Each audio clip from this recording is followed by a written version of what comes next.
How to send disappearing photos on Telegram. So let's get started.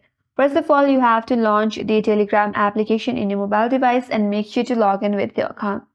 Once you're logged in, you will land on this interface. Now from here, you have to open up the chat with the contact to whom you would like to send the disappearing photos. For example, I have this contact right here.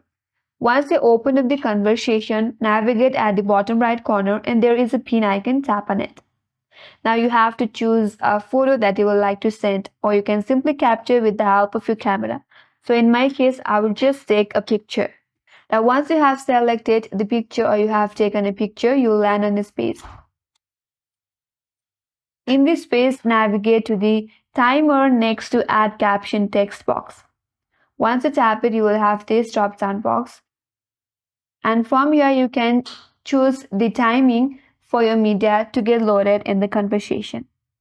For example, if you would like to allow the contact to view this picture only for once, tap on the first option. Again, if you tap on it, there are more timings given to you. If I tap on 3 seconds and after 3 seconds, the photo will get disappeared.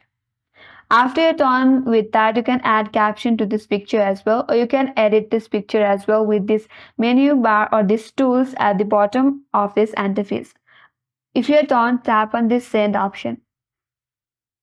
And with this, now the disappearing photos has been sent. And after the account or this contact view these pictures, and after 3 seconds, this photo will get disappeared. So that's the way to send disappearing photos on Telegram, and that's all for today's video. Hope this video helps you. If you are new to our channel, make sure to like and subscribe, and thank you for watching. I will see you on next video.